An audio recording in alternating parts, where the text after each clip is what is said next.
ನಾಳೆಯಿಂದ ದುಬಾರಿಯಾಗಲಿದೆ ದುನಿಯಾ. ಆರ್ಥಿಕ ವರ್ಷಕ್ಕೆ ಜನರಿಗೆ ಏಪ್ರಿಲ್ ಆಘಾತ. ನಾಳೆಯಿಂದ ದೇಶದ ಆರ್ಥಿಕ ವರ್ಷ ಆರಂಭವಾಗಲಿದೆ. ಹಣಕಾಸು, ಬ್ಯಾಂಕಿಂಗ್, ಸಾರಿಗೆ, ತೆರಿಗೆ ಸೇರಿದಂತೆ ಹಲವು ದೈನಂದಿನ ಚಟುವಟಿಕೆಗಳು ಬದಲಾಗಲಿದೆ. ಇವು ಜನರ ಮೇಲೆ ನೇರ ಪರಿಣಾಮ ಬೀರಲಿವೆ. ನಾಳೆಯಿಂದ ನಗದು ವ್ಯವಹಾರ ಮತ್ತಷ್ಟು ದುಬಾರಿಯಾಗಲಿದೆ. ಆದಾಯ ತೆರಿಗೆ ಕಾಯ್ದೆಯಡಿ ಹೊಸ ನಿಯಮಗಳು ಜಾರಿಯಾಗಲಿದೆ. ನಗದು ಡೆಪಾಸಿಟ್ಗೂ ಮಿತಿ, ನಗದು ವಾಪಸ್ಗೂ ಮಿತಿ ಇರಲಿದ್ದು, ನಗದು ವ್ಯವಹಾರಕ್ಕೆ ಹೊಸ ಮಿತಿ ನಿಗದಿಗೊಳಿಸಲಾಗಿದೆ. ಬೇಕಾಬಿಟ್ಟಿ ನಗದು ವ್ಯವಹಾರಕ್ಕೆ ಬ್ರೇಕ್ ಹಾಕಿ ಪಾರದರ್ಶಕತೆ ತರಲು ಕೇಂದ್ರ ಸರ್ಕಾರ ಹಲವು ಬದಲಾವಣೆಗಳನ್ನು ತಂದಿದ್ದು, ಜನರ ಮೇಲೆ ಹಲವು ಪರಿಣಾಮಗಳನ್ನು ಬೀರಲಿದೆ. ನಗದು ವ್ಯವಹಾರ ಮಾಡುವಾಗ ಎಚ್ಚರ ವಹಿಸಬೇಕಿದ್ದು, ರೂಲ್ಸ್ ಬ್ರೇಕ್ ಮಾಡಿದ್ರೆ ದಂಡ ಕಟ್ಟಬೇಕಾಗುತ್ತೆ. ಹಾಗಾದ್ರೆ ಆದಾಯ ತೆರಿಗೆ ಕಾಯ್ದೆಯಡಿ ಹೊಸ ನಿಯಮಗಳು ಏನು, ಏನೆಲ್ಲ ಬದಲಾವಣೆಗಳು ಆಗುತ್ತೆ ಅನ್ನೋದನ್ನ ನೋಡೋದಾದ್ರೆ, ನಗದು ವ್ಯವಹಾರ ಹೇಗೆ? ಒಬ್ಬ ವ್ಯಕ್ತಿಯಿಂದ ಒಂದೇ ದಿನದಲ್ಲಿ 2 ಲಕ್ಷಕ್ಕಿಂತ ಹೆಚ್ಚು ಕ್ಯಾಶ್ ಪಡೆಯುವಂತಿಲ್ಲ. ಆಸ್ತಿ ಖರೀದಿ ವೇಳೆ 20,000ಕ್ಕಿಂತ ಹೆಚ್ಚು ನಗದು ವ್ಯವಹಾರ ಮಾಡುವಂತಿಲ್ಲ.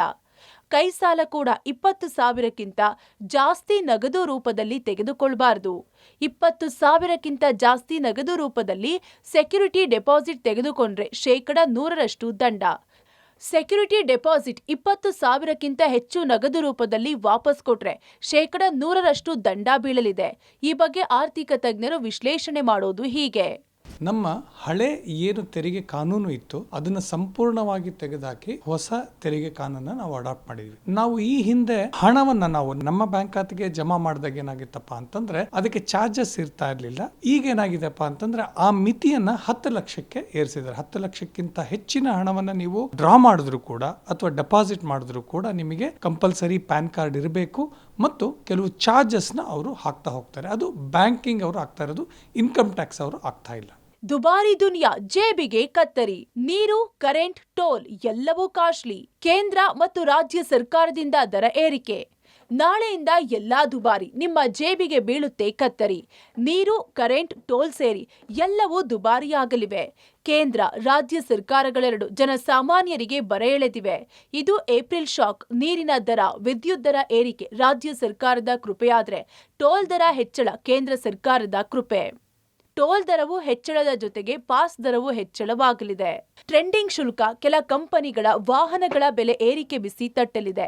ಆದರೆ ಈ ಬೆಲೆ ಏರಿಕೆ ನಡುವೆ ರಸ್ತೆ ಅಪಘಾತ ಇನ್ಸೂರೆನ್ಸ್ಗೆ ಟ್ಯಾಕ್ಸ್ನಿಂದ ವಿನಾಯಿತಿ ಇದ್ದು, ಎಂಎಸ್ಎಂಐಗಳಿಗೆ 25 ಲಕ್ಷ ತನಕ ಯಾವುದೇ ಅಡಮಾನ ಇಲ್ಲದೆ ಸಾಲ ಪಡೆಯಬಹುದಾಗಿದೆ.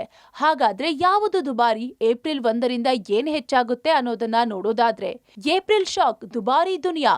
ಬೆಂಗಳೂರಿನಲ್ಲಿ ನೀರಿನ ದರ 3% ಏರಿಕೆ ಫಿಕ್ಸ್. ಕಸ ವಿಂಗಡಣೆ ಮಾಡದಿದ್ರೆ ದಂಡ. ಕೈಗಾರಿಕೆಗಳಿಗೆ ವಿದ್ಯುತ್ ದರ ಏರಿಕೆ. ಉಪಚುನಾವಣೆ ಬಳಿಕ ಗೃಹ ಬಳಕೆ ವಿದ್ಯುತ್ ದರ ಏರಿಕೆ. ರಾಜ್ಯದ ಟೋಲ್ಗಳಲ್ಲಿ ನಗದು ಪಾವತಿ ಸ್ಥಗಿತ. ಟೋಲ್ಗಳಲ್ಲಿ ಯುಪಿಐ ಕಾರ್ಡ್ ಮಾತ್ರ ಬಳಕೆ. ರಾಜ್ಯದ ಟೋಲ್ಗಳಲ್ಲಿ 3ರಿಂದ 5% ದರ ಏರಿಕೆ. ಕಾರ್ಗಳಿಗೆ 5ರಿಂದ 10 ರೂಪಾಯಿ ಟೋಲ್ ಹೆಚ್ಚಳ ಆಗಲಿದೆ. ವಾಣಿಜ್ಯ ವಾಹನಗಳಿಗೆ 15ರಿಂದ 40 ರೂಪಾಯಿ ಟೋಲ್ ಹೆಚ್ಚಳ. ವಾರ್ಷಿಕ ಫಾಸ್ಟ್ಯಾಗ್ ಪಾಸ್ ದರ 3,075 ರೂಪಾಯಿಗೆ ಏರಿಕೆ. ಕೆಲ ಕಂಪನಿಗಳ ಕಾರ್ಗಳ ಬೆಲೆಯಲ್ಲಿ ಏರಿಕೆ ಆಗಲಿದೆ.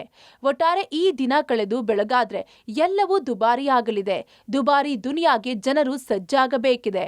News desk, Public TV.